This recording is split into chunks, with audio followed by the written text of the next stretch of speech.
Kisah cinta seorang pembantu rumah tangga bertemu dan berjodoh dengan bule Australia viral di media sosial.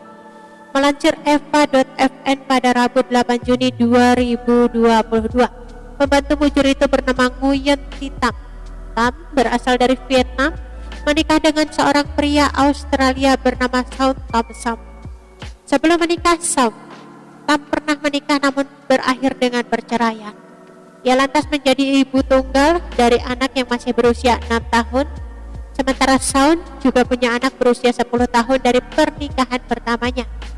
Tam dan Saun bertemu pertama kali secara online. Ketika itu pasangan ini sama-sama mengomentari sebuah artikel berita. Siapa sangka dari hal kecil itu keduanya justru menjadi dekat dan memutuskan untuk menikah. Di awal perkenalannya dengan Saun, Tam masih bekerja sebagai pembantu dan tukang bersih-bersih di sebuah resort, sementara Saun bekerja di sebuah perusahaan mobil. Setelah seminggu mengobrol secara daring, keduanya memutuskan untuk bertemu. Dari situ mereka dekat hingga akhirnya berlanjut ke pernikahan setelah 6 bulan saling mengenal. Pernikahan mereka digelar pada tahun 2012. Kini usia pernikahan mereka sudah menginjak 10 tahun, namun Tam dan Saun masih harmonis. Hal ini diungkapkan sendiri oleh Tam yang mengaku keromantisan Saun padanya tidak pernah berubah. Dia bertanggung jawab dan lembut.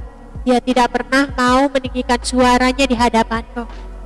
Bahkan setelah 10 tahun kami menikah, dia tidak berubah, ungkap Tam saat diwawancara. Tak hanya itu, kehidupan ekonomi Tam juga membaik setelah menikah.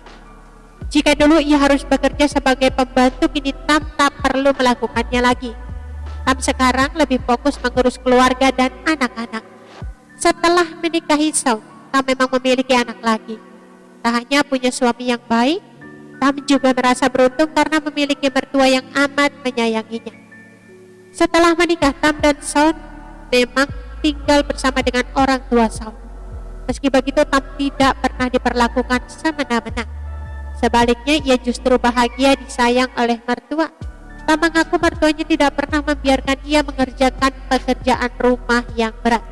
Bahkan ayah mertua Tam tak keberatan pembantunya itu menantunya melakukan pekerjaan rumah. Ayah mertuaku melakukan semuanya. Dia sering meminta Saun melakukan ini dan itu, tapi tidak pernah membiarkan aku melakukannya. Bahkan ayah mertuaku selalu memasak di rumah sehingga aku hanya tinggal memakannya saja, ungkap Tam.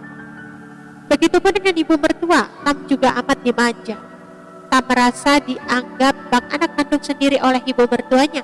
Ketika Tam melahirkan, ibu mertuanya yang terus mendampinginya. Kini setelah cucunya lahir, sang ibu juga tak keberatan untuk sering mengasuh anak Tam dan Oke teman-teman, itu sedikit berita dari channel Vlog Berita. Sampai ketemu lagi di berita-berita selengkapnya. Assalamualaikum, bye-bye.